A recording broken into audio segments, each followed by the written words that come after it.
कि आप यूपी में आपने बहुत लंबे समय तक इन चीज़ों को खूब लिखा पढ़ा है और बहुत करीब से अभी भी देख रहे हैं। सर, जो बीएसपी की स्थिति अभी है, यूपी की सियासत से अब बसपा का जो भविष्य है, वो कैसा देखते हैं आप और कहाँ देख रहे हैं अभी लोकसभा चुनाव में बसपा को? देखिए रामप्रकाश जी, इस समय एक बड़ी स्पष्ट सी चीज है कि एक लाइन खिंच गई है। या तो आप भारतीय जनता पार्टी के साथ होंगे या आप कांग्रेस के साथ, क्योंकि एक विचारधारा है जो फांसीवादी विचारधारा है, जो सिर्फ धर्म की राजनीति करती है, जो दूसरे सभी धर्मों को खत्म कर देना चाहती है या उन्हें गुलाम बना लेना चाहती है। वो विचारधारा है जो तमाम जातियों को, जो सवर्ण नहीं है, उनको दबा के रखना चाहती है, अपना जिसे कहेंगे अपने आगे सरेंडर मुद्रा में रखना चाहती है। उसके लिए वो भिखारी बनाएगी, उसके लिए बेरोजगार भी बनाएगी, उसके लिए सब कुछ कर। एक दूसरी विचारधारा है जो कांग्रेस की, राहुल गांधी की विचारधारा है, गांधी नेहरू की विचारधारा है। उस विचारधारा में सभी उन जातियों को जिन्हें दबाया गया है, जो पंडित नेहरू ने 1946 में कहा था संविधान सभा में, जब डॉक्टर भीमराव अंबेडकर संविधान सभा के सदस्य नहीं बने थे, तब उन्होंने कहा था यह संविधान दलितों के लिए, पिछड़ों के लिए, वंचितों के लिए और शोषितों के लिए, कि उनको संवैधानिक संरक्षण दिया जाए और उनको अधिकार दिए जाए। तो राहुल गांधी उसी नीति पे अब बात करते हैं। कल की हमने उनकी सभा में देख लिया, वो अलीगढ़ आते आते उन्होंने 98% की बात कर दी और 98% से भी आगे बढ़ के उन्होंने 90% की बात कर दी। उन्होंने कहा 90% वो हैं जिन्हें हक की दरकार है, जिनके हक मारे जा रहे हैं। तो उन सबको वो ले आए, वो पिछड़े को ले आए, वो दलित को ले आए, वो आदिवासी को ले आए, वो हिंदू को ले आए, वो मुस्लिम को ले आए, वो सिख को ले आए, वो ईसाई को ले आए, वो बौद्ध को ले आए, वो जैन को ले आए। और इसमें वो हैं जिनके हक मारे जा रहे हैं, उन सवर्णों के जो अपने आप को जन्मजात मालिक मानते हैं, अपने आप को शासक समझते हैं और बाकी सभी को शासित समझते हैं, उनसे उन्होंने अलग कर दिया। उस 10% को उन्होंने अलग छोड़ दिया। उन्होंने कहा हम उसकी लड़ाई लड़ रहे हैं और उसको हमें दिलाना है। तो हिंदुस्तान की राजनीति ये रही है। अब क्या होता है, बहुजन समाज पार्टी सिर्फ दलित राजनीति की बात करती थी, बाबा साहब भीमराव अंबेडकर के उसकी बात करती थी, लेकिन आज स्थिति क्या है, वो बाबा साहब को भूल गई, वो उन काशीराम को भूल गई जिन्होंने उसे उठा करके मायावती को आज इस जगह पहुंचाया, बसपा को ये पहुंचाया, बसपा बनाई। कांग्रेस पार्टी ने काशीराम के परिवार के जो है व्यक्ति को पंजाब में मुख्यमंत्री बनाया था। तो आप ये समझिए, और बाबा साहब की विचारधारा को ध्यान में रखते हुए उन्होंने किस तरीके से पंजाब में उन्हें जब मुख्यमंत्री बनाया, सबके विरोध के बाद बनाया। वो समय था ऐसा कि जो पंजाब के इतिहास में आज तक एक इकलौता दलित मुख्यमंत्री है जो कांग्रेस ने दिया। वो क्रांतिकारी फैसला था। हालांकि पार्टी चूंकि जीती नहीं तो इस कारण से वो आगे नहीं बढ़ा, नहीं तो उसकी दिशा में सोचा।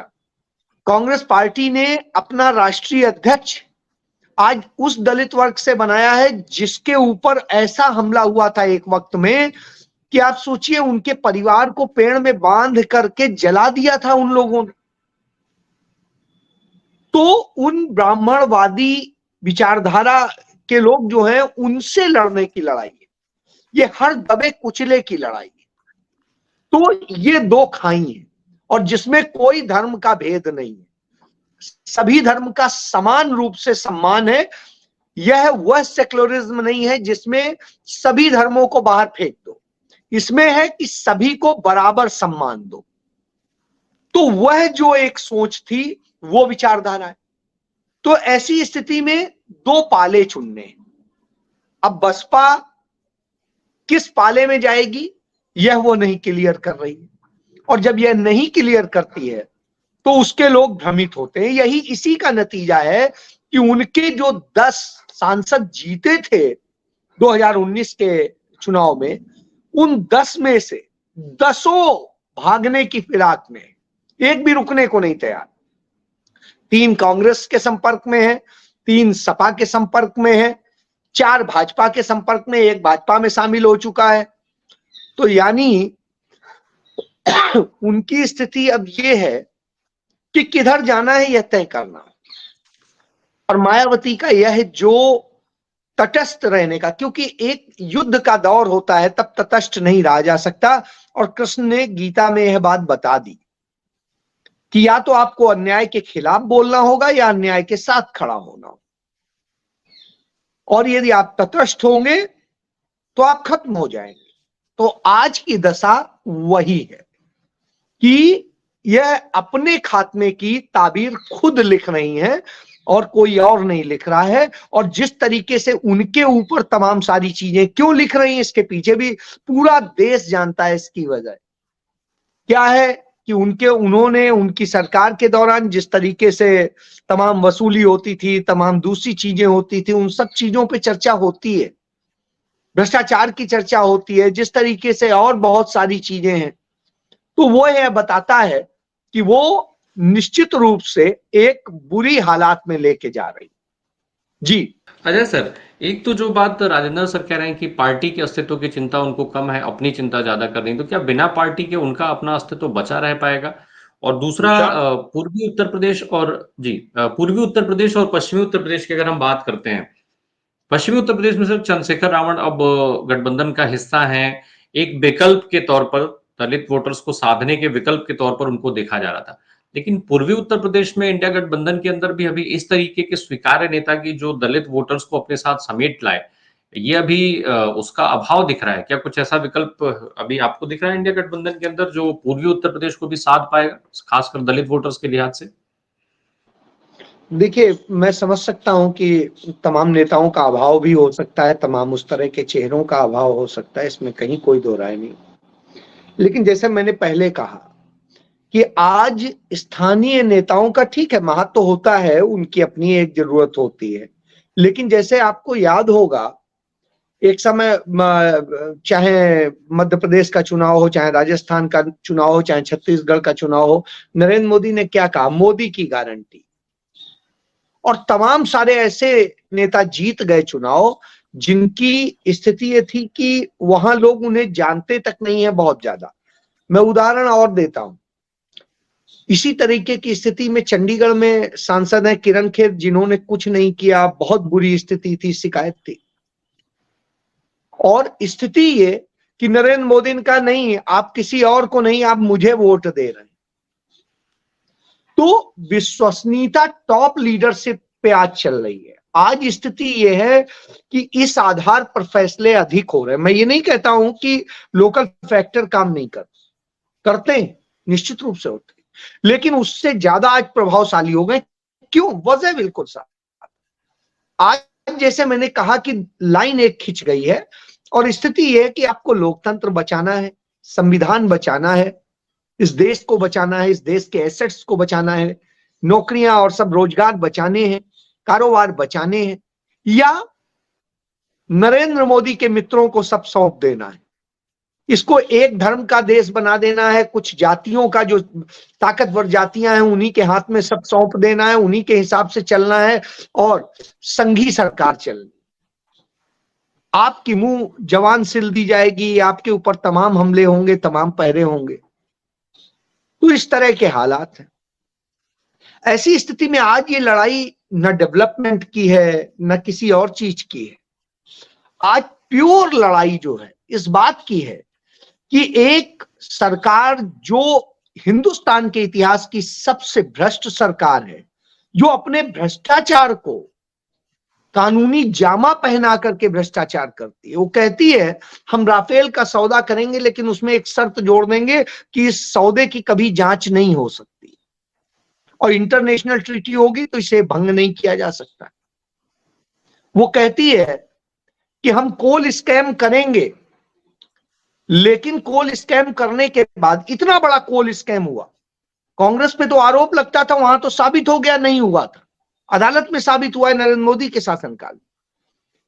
आज की स्थिति यह है, इतना बड़ा कोल स्कैम नरेंद्र मोदी की सरकार में हुआ, उस पर आज चर्चा क्यों नहीं हो रही? क्यों? क्योंकि उसे कानूनी जामा पहना दिया गया। जब आप वो काम नहीं कर पाए तो आपको हमने क्या कहा कि नहीं, सरकार चलाएगी, और सरकार में वही काम आपको दे दिया। तो सब अडानी अंबानी की सरकार बना देंगे, बाकी सारे रोजगार बंद हो जाएंगे, लोगों के काम धंधे शिथिल पड़ जाएंगे, एमएसएमई सेक्टर बंद हो जाएगा, कब्जे होने लगेंगे कुछ कारपोरेट समूहों के, कुछ अमीर अमीर और अमीर होते जाएंगे, कुछ लोग गरीब और गरीब होते जाएंगे, मिडिल क्लास खत्म किया जाएगा। तो इस तरह, और सारा बोझ जनता पे डाल के, उनसे लूट के, देश को कर्ज बना के, उधार बना के उनको सौंप दिया जाए। तो ये सारी स्थितियां अंततः किसको असर करती? आम आदमी को असर करेंगी, उसके जीवन को प्रभावित करेंगे, उसकी स्थितियां खराब करेंगे। और जब यह स्थितियां बनती हैं तो निश्चित रूप से उन पर सवाल उठता है, और उनके लिए आज जवाब चाहती है इस देश की जनता। तो मैंने फिर कहा, जिसे सिर्फ वही चाहिए कि हाँ मंदिर हमें बन जाए, उसके आगे हम चाहे भीख मांगे, हमारे बच्चों का भविष्य चौपट हो जाए, मुस्लिम्स को मार दिया जाए, दलितों को मार दिया जाए, उनको दबा के रखा जाए, तो साहब ये यदि सोच है तो उस स्थिति में अंतर तो है। तो आज लड़ाई यहां पे खड़ी है, इसलिए बहुत बड़ा लोकल लीडरशिप मायने नहीं रखती है, आज ये विचारधाराएं मायने रखती। और ऐसी स्थिति में वही होता है, आप याद करिए ना, जब देश आजाद हुआ था तमाम सारे लोग लड़ रहे थे। जब आप सोचिए, इतने बड़े समाजवादी चिंतक नरेंद्र देव जी अयोध्या से लड़े थे, लेकिन दूसरी तरफ निश्चित रूप से पंडित नेहरू ने तो यह कह भी दिया था कि मैं चाहता हूं कि नरेंद्र देव जी जीते, जो कि दूसरी पार्टी से थे। बावजूद इसके जनता ने उन्हें जिताने के बजाय उनको जिताया था, क्योंकि उस समय जो देश की आजादी के बाद का माहौल था उसमें दिखता था कि नहीं, पहले जरूरत है देश को बनाने की, उसके बाद में और बातें करेंगे, खड़ा करने। तो यह स्थिति भी होती है। तो मैं यही बताता हूं कि इस तरह के तमाम सारे हालात आपको मिलेंगे। तो आज जरूरत इस बात की है, आप सोचिए ना, राजीव गांधी थे प्रधानमंत्री और चुनाव हुआ तो 414 सीटें जीत के आए थे। हिंदुस्तान के इतिहास में कोई नहीं जीत सका। क्यों? क्योंकि उस समय यह था कि हाँ, इंदिरा जी को जिस तरीके से शहीद किया गया, जिस तरीके से नफरत का माहौल था, देश को तोड़ने की कोशिश हो रही थी, उससे लड़ने की बात, वो सिंपैथी थी, तो वो उस नाते वोट पड़ गया। इसी तरीके से 2014 में लग रहा था कि नहीं, मनमोहन सिंह सरकार इतनी खराब है, ऐसी है वैसी है, तमाम आरोप सामने खड़े थे। अन्ना आंदोलन के बाद में जो एक माहौल बनाया गया था, तो ये था नहीं, उखाड़ फेंकना है, तो वोट एक तरफ चले गए। जब पुलवामा कराया गया उसके बाद स्थिति क्या थी? एकदम से वोट चेंज हुआ कि नहीं, पुलवामा के नाम पे, और प्रधानमंत्री ने खुद कहा पुलवामा के नाम पे वोट मांगा, शहीदों के नाम पे वोट मांगा। हिंदुस्तान के इतिहास में पहली बार सेना के नाम पे वोट मांगा जा रहा था, जो कि कानूनन जुर्म है। हमारे यहाँ यदि लोक प्रतिनिधित्व कानून के तहत देखेंगे जुर्म है, लेकिन मांगा जा रहा था। और हुआ क्या कि साहब एक तरफा वोट चला गया। तो ये सारी चीजें सामने खड़ी। ऐसी स्थिति में हमारे देश की जनता को फैसला करना होता है। तो आज जनता इन दो पटों के बीच में है, वहां लड़ रही है। उसमें यदि लीडर अच्छा होगा तो ठीक है। आप बताइए ना, बसपा के तमाम सारे ऐसे लीडर जीतते हैं जिनकी खुद की वजूद नहीं होता, और जो आज 4 भाजपा में जाने की बात कर रहे हैं वो वास्तव में उस बैकग्राउंड के हैं जो भाजपा से जुड़ता हुआ बैकग्राउंड, और यहां आए और जीत के बन गए। क्यों? बसपा के नाम पे जीत गए। तो वही मैं कह रहा हूं, आज उससे ज्यादा इंपॉर्टेंट है कि कैसे उस तरह की विचारधारा के लोग आए और वो अडिग होके खड़े होने को तैयार हो, तो जनता उनके साथ भी चलने को तैयार है। जी जी। मैं राजेंद्र जी से एक सवाल ले लूं, फिर आपके पास आता हूँ। एक दर्शक सवाल पूछ रहे हैं आपसे सीधा। राजेंद्र सर, जैसा अभी राम अजय सर ने प्रकाश जी, जिक्र किया। जी। राम प्रकाश जी, मेरी बेटी का चूंकि बोर्ड का एग्जाम चल रहा है, हाँ, हाँ, तो उसे मुझे हाँ। लेने जाना है। यदि नहीं, सवाल ठीक है, पूछना ठीक हो है। तो पूछ लीजिए, नहीं तो फिर मैं अच्छा, जाऊं। नहीं बस मैं फिर बाद में राजेंद्र सर से ले लेता हूँ। राजेंद्र सर आपसे मैं बाद में पूछ लेता हूँ। बस अजय सर, एक सवाल ये है कि किसी दर्शक ने पूछा है कि गुजरात मॉडल में और कौन से सीक्रेट देखना बाकी रह गए हैं, बता दीजिए प्लीज। वो रिक्वेस्ट कर रहे हैं आपसे वो एक तरह से।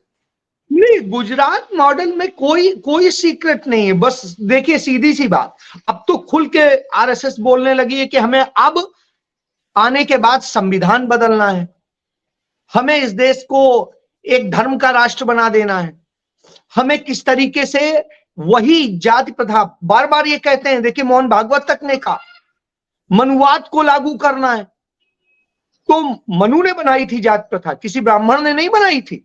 ये राज करने के लिए जाति प्रथा का ये पूरा वो किया गया, और मनु कोई ब्राह्मण नहीं था। तो इससे आप समझ लीजिए उस प्रथा को लागू करना है।